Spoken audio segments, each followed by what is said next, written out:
नमस्कार, मैं राजल नीति चैनल में मैं आप सभी का स्वागत करता हूं। आज के इस वीडियो का विषय है किताब लिखने का मेरा पहला अनुभव भाग 1। मेरी लिखी हुई सभी पुस्तकों का शीर्षक राजल नीति नाम से शुरू होता है। राजल नीति ने मुझे वहां तक पहुंचाया जहां तक मैंने पहुंचने का कभी सपना भी नहीं देखा था। राजल नीति की कुछ पुस्तकों का विमोचन माननीय मुख्यमंत्री श्री योगी आदित्यनाथ जी व तत्कालीन माननीय राज्यपाल श्री राम नाईक जी के द्वारा हुआ। साथ ही साथ भारत के उपराष्ट्रपति श्री वेंकैया नायडू जी के द्वारा भी राजल नीति की एक पुस्तक को शुभकामना संदेश प्राप्त करने का सौभाग्य प्राप्त हुआ।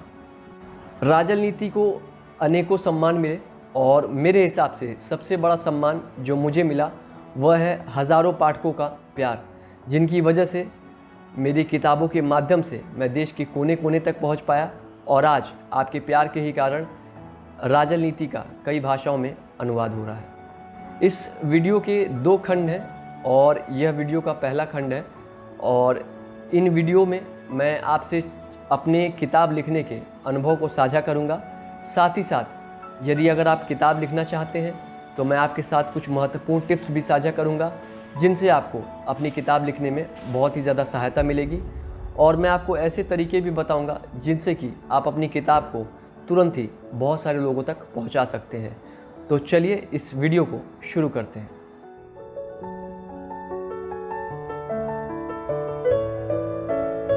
एक दिन मैं इंटरनेट पर एक लेख पढ़ रहा था।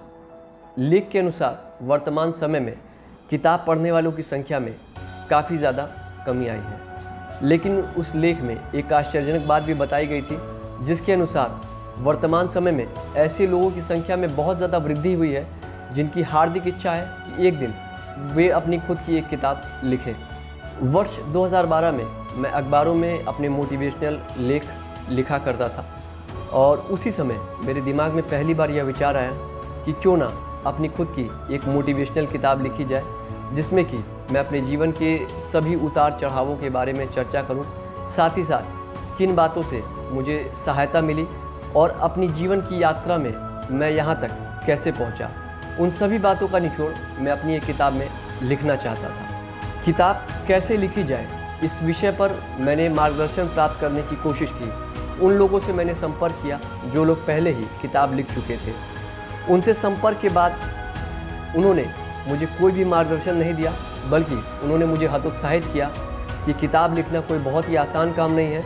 बहुत सारे लोग लिखना तो शुरू करते हैं पर वे लिख नहीं पाते हैं और बेहतर होगा कि तुम किताब लिखने का इरादा ही छोड़ दो। और फिर उन्होंने बातों का रुख किसी दूसरी दिशा में मोड़ दिया।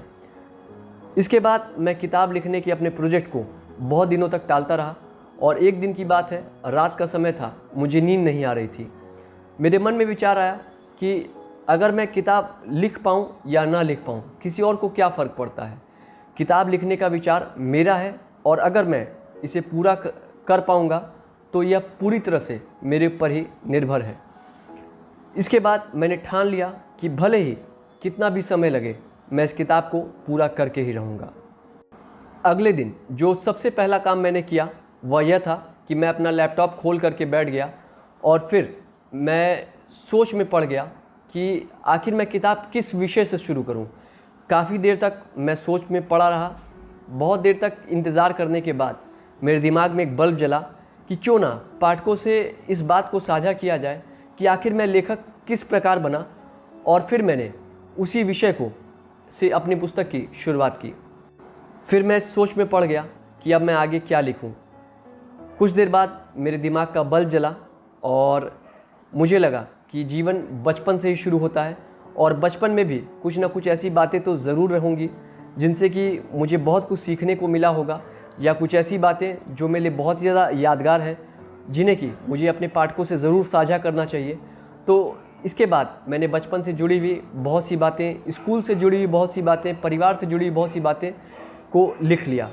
फिर पुनः मैंने खुद से सवाल किया, अब इसके बाद मैं क्या लिखूँ। उसके बाद मैंने सोचा कि बचपन के दिनों के बाद क्या हुआ, स्कूल के दिनों के बाद क्या हुआ, इन सभी को मैंने मंथन किया और जो भी महत्वपूर्ण बातें मुझे समझ में आई मैं उन सभी को नोट कर लिया। उदाहरण के तौर पर कॉलेज से जुड़ी हुई कुछ बातें या किशोरावस्था से जुड़ी हुई कुछ बातें जो कि मेरे लिए बहुत ही ज़्यादा महत्वपूर्ण और यादगार रही, उन सभी चीज़ों को मैंने नोट कर लिया।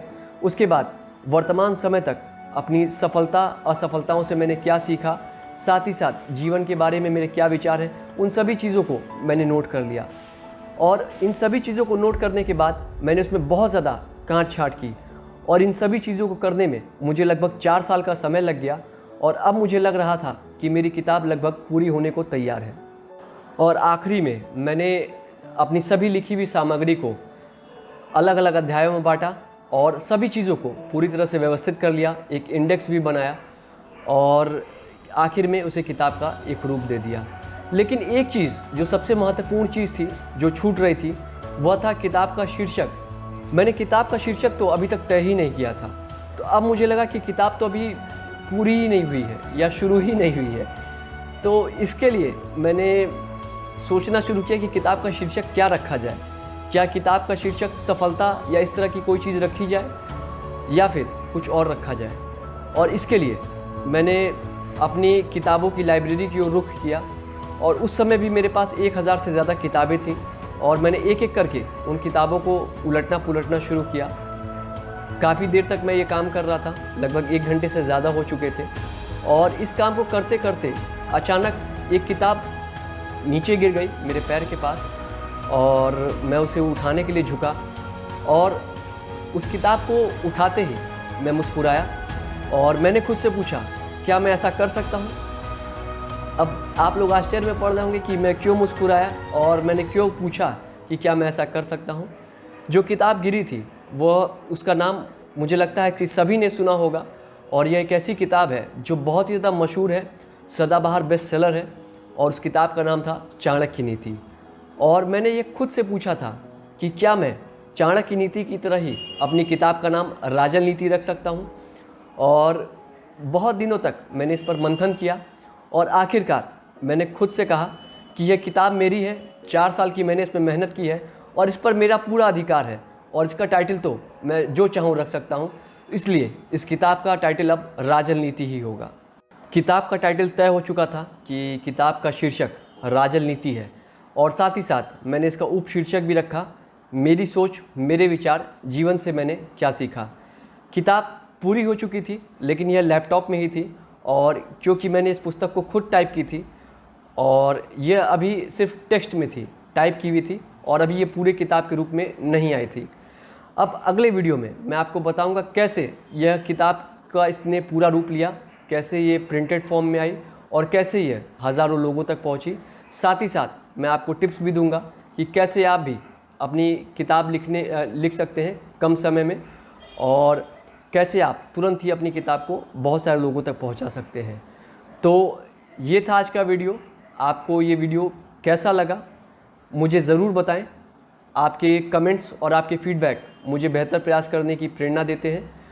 और यदि आपको ये वीडियो अच्छा लगा तो इस वीडियो को लाइक करें। यदि आपको लगता है इस वीडियो से किसी और को भी सहायता मिल सकती है तो इस वीडियो को शेयर करें। मैं आगे भी ऐसे ही ज्ञानवर्धक वीडियोस बनाता रहूँगा। उन्हें प्राप्त करने के लिए राजनीति चैनल को सब्सक्राइब करें। ईश्वर से मैं आपके उज्जवल भविष्य की कामना करता हूँ। वीडियो देखने के लिए आपका बहुत बहुत धन्यवाद।